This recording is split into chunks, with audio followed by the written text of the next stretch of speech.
Untuk apa kau menyebut dirimu Kementerian Agama kalau agama nggak bisa dijalankan? Sekarang orang kaya pun naik haji susah, Pak.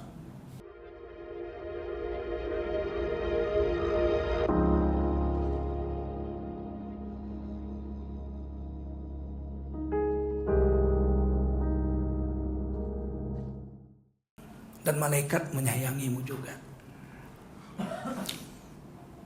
Thumma inna nazarna fiha. Kemudian kalau kita memandang kepada amal-amal soleh yang kita buat, ini yang pengajian kita yang lama itu ya, yaitu ibadah. Kalau kita memandang fiha kepada ibadah yang dibuat itu, di sini thumma inna nazarna fiha ay al ibadah, yaitu ibadah. Wa ta'ammalna tariqaha min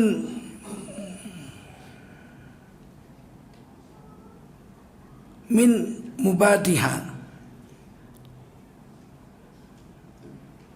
min awailiha min awail. Jadi kalau kita memandang kepada amal-amal yang sudah kita buat, wa ta'ammalna, dan kita menyempurnakan amal-amal yang kita buat itu, tariqaha, jalan-jalannya, min mubadiha ila maqasidaha allati hiya amani salikiha, yang kita angan-angankan nanti itu merupakan jalan kita untuk menuju surga Allah, menuju kebahagiaan yang pada hakikatnya dijanjikan oleh Allah SWT dengan ibadah. Maka tidak akan kecewa Allah SWT itu, tidak akan mengecewakan kita, karena itu Allah itu masykur. Kalau kita mau pergi haji, ngumpulkan duitnya aja berapa lama coba? Sekarang orang kaya pun naik haji susah, Pak. Bayar sekarang, Bapak baru naik haji 20 tahun kemudian. Ya, antrinya 20 tahun. Kalau Jakarta 20 tahun, kalau di Aceh, di Riau 24 tahun. Bapak Ibu bayar sekarang 25 juta dapat seat, Bapak baru berangkat 24 tahun kemudian. Nggak gampang naik haji. Dan dulu sialnya itu berapa tahun yang lalu, mertua kakak saya yang perempuan, mertuanya meninggal dunia, orang Aceh. Saya urus langsung ke Dirjen Haji, minta haknya itu, hak mertua itu dipindahkan ke anaknya. Nggak boleh, aturannya begitu. Marah sekali saya. Bagaimana aturan kalian menyalahi aturan Allah? Kalau saya mati, anak saya pasti dapat rumah toh, betul nggak? Rumah saya untuk siapa? Untuk anak saya, ahli waris saya, untuk istri saya. Ini saya beli rumah, udah lunas, terus belum saya ambil, baru mau saya ambil saya mati. Anak saya boleh nggak ngambil rumah itu? Ya orang dia punya kok, dia kan ahli waris saya. Ya, ini sekarang saya beli haji. Ini paman saya ini beli haji, ya. Harusnya dia naik haji tahun ini, iya. Terus dia meninggal, sekarang mau diambil anaknya, boleh nggak? Menurut ilmu Islam ya harusnya boleh, tapi menurut Departemen Agama nggak boleh. Iya. Untuk apa kau menyebut dirimu Kementerian Agama kalau agama nggak bisa dijalankan? Kan negara menjamin tiap-tiap negara untuk memeluk agama dan menjalankan agamanya masing-masing.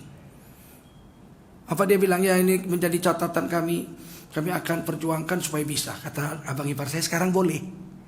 Jadi kalau ibu udah bayar, pas hari hanya harus berangkat ibu mati, maka ahli waris sudah boleh menggantikan. Jadi kalau kita udah melihat fiha kepada ibadah-ibadah yang kita buat, wa ta'ammalna tariqaha, dan kita sudah menyempurnakan jalan-jalannya, min mubadiha ila maqasidaha, yaitu kita berharap wahia sa'adah al-qarbu min rabbi azza wa jalla. Kita berharap dengan amal yang kita buat itu, dengan kita sempurnakan jalan-jalan amal itu, kita berharap kita dapat itu sa'adah, kebahagiaan dalam mendekatkan diri pada Allah. Ini buah ini. Begini, kita sholat tahajud, pertama terpaksa, kedua terpaksa, ketiga kita masih maksa diri, empat masih maksa diri. Tapi kalau kita sempurnakan terus amal-amal tahajud itu, dan kita berharap satu hari kita dekat dengan Allah dengan amal itu, taqarrub ila Allah, kita dekat dengan Allah. Terus kita mendapatkan kebahagiaan dalam amal itu. Mula-mula dulu kita tahajud pasti terpaksa. Tapi setelah 5 tahun kita tahajud itu merasakan kenikmatan, lezat gitu malam-malam. Berbisik-bisik sama Allah itu lezat, hening. Orang lagi tidur semua. Dulunya kan terpaksa nguap aja 20 kali. 2 rakaat sholat tahajud nguapnya 20 kali. Tapi 5 tahun kemudian nikmat sekali. Ada saadah, ada kebahagiaan di hati kita. Sedekah juga gitu, mula-mula gemeter. Ngasih 5.000 aja setengah jam gemeternya. Tapi kan lama-lama mantep itu. Ada kebahagiaan, betul gak? Kalau ada orang susah, aku belum makan, Bu, lapar kali aku. Terus kita kasih 50.000. Terus dia bergegas masuk restoran Padang. Terus dia beli nasi bungkus. Terus dia makan di bawah pohon dengan lahapnya. Kita lihat gitu, uang kita dimakan sama dia gitu. Dengan lahapnya dia makan. Kemudian dia cuci tangan, terus dia masuk ke masjid. Sholat zuhur. Alangkah bahagianya kita lihatnya itu. Nanti kebahagiaan itu terjadi ketika mau mati. Dinampakkan. Tapi ada satu orang wali Allah sakaratul maut. Dinampakkan tiba-tiba dalam sakaratul mautnya itu dia ngomong, Allah, seandainya yang baru katanya. Seandainya yang baru katanya. Tiba dia nggak jadi mati. Murid-muridnya, keluarganya nanya. Dulu waktu bapak sakaratul maut kok bilang, ya sayang, seandainya lah yang baru. Oh iya, dalam sakaratul maut itu aku diperlihatkan ganjaran pahala ketika aku memberikan baju kepada orang yang telanjang. Orang nggak punya baju. Dulu kan memang susah, baju kan ditenun tangan dulu. Satu lembar baju itu harganya 400 dirham. Sama dengan harga sebuah perisai besi. Sekarang aja baju murah, main pabrik, nggak pakai kapas lagi, pakai minyak. Minyak bumi jadi baju sekarang. Iya, sisa-sisa minyak bumi itu bisa jadi baju sekarang. Murah sekali baju, dulu kan mahal. Nah dia masuk ke rumah, lihat orang telanjang ngetuk pintunya. Dia kasih baju bekasnya, baju dia yang bekas. Dipakai sama orang telanjang itu. Waktu dia mau mati dinampakkan Allah ganjaran pahala surga. Istana di surga yang diberikan Allah. Dan baju sutra hijau 70 lapis yang disediakan Allah untuknya ketika dia mau masuk surga. Ini balasan kata malaikat, karena kau dulu pernah sedekah 1 baju sama fakir miskin yang telanjang yang mengetuk pintu rumahmu. Dia bilang ada, Allah, seandainya yang baru. Dia punya jubah baru. Waktu itu dia lihat jubah baru, jubah lama, jubah baru, jubah lama. Orang telanjang aja kasih jubah lama juga udah seneng. Dia kasih jubah lama. Tapi lihat ganjaran yang diperlihatkan Allah, sa'adah, ada rasa bahagia, sa'adah. Tapi ada rasa kesal. Aduh, seandainya lah jubah yang diberikan kepada orang yang telanjang itu adalah jubah yang baru, pasti ganjaran pahalanya lebih besar. Jadi dibilang di sini,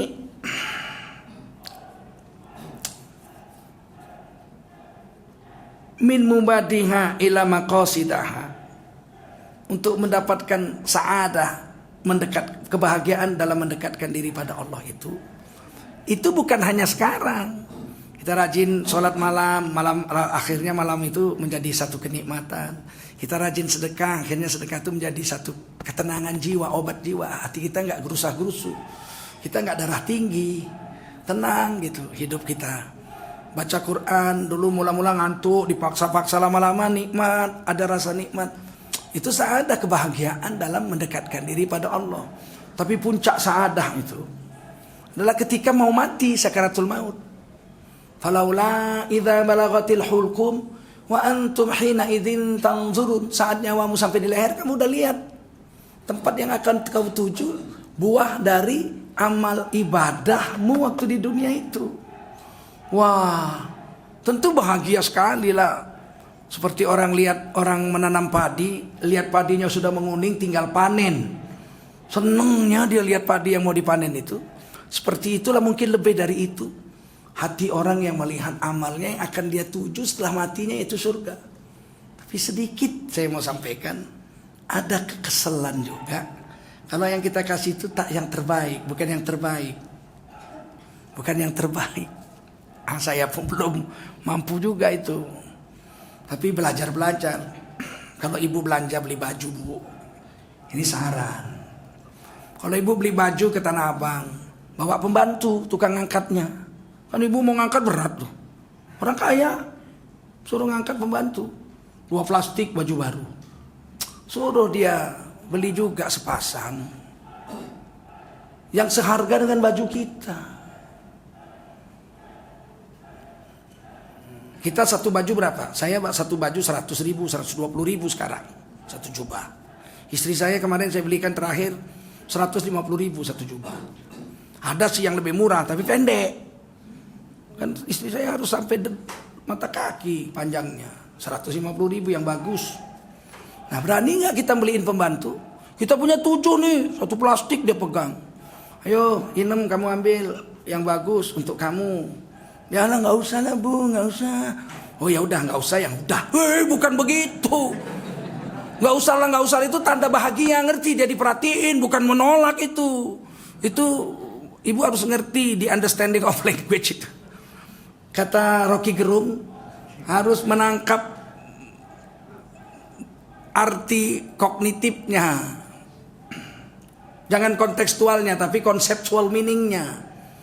Janganlah Bu, saya nggak usah lah Bu. Itu tanda dia bangga itu, bukan menolak. Nah sudahlah kamu, cari yang cocok sama kamu. Kamu hitam, jangan beli yang merah, nggak cocok. Kamu kayak banteng pakai banteng. Cari 150 ribu, cari yang bagus. Kita beli 7 kali 150 ribu. Dia yang ngangkatin barang kita. Dia dikasih 1 aja. Waduh, bahagianya sampai mati. Dia bahagia dan dia bangga. Ibu bikin susah aja. Maunya saya jangan dibeliin Bu. Itu ngomongnya itu membuktikan dia bangga. Bukan menyesal. Oh menyesal kamu, ya udah saya ambil balik gitu. Itu conceptual meaning itu susah dimengerti. Hanya orang yang punya perasaan aja yang bisa ngerti bahasa itu. Ketika nanti kita mau mati nampak itu. Kamu beliin baju untuk pembantumu, ngasih baju untuk korban gempa. Kita dikasih baju sutra 70 lapis warna hijau. Ya Allah. Saya sampai sekarang belum berani pakai jubah hijau. Kepingin sih. Itu jubah surga itu. Ada hadisnya Abu Nuaim, hijau itu kesukaan Rasulullah. Saya mau pakai hijau tuh malu, saya segan saya. Kalau saya pakai jubah hijau kayak mana perasaan kalian coba? Kan kalian lihat saya putih aja kan? Coba kalau saya pakai jubah hijau, serban hijau, selendang hijau, kira-kira nanti ngajar sini kalian kaget nggak? Bayangkan indahnya pakai baju sutra hijau tipis 70 lapis. Itu kebahagiaan bagi orang yang beramal soleh saat mendekatkan diri kepada Allah Subhanahu wa ta'ala.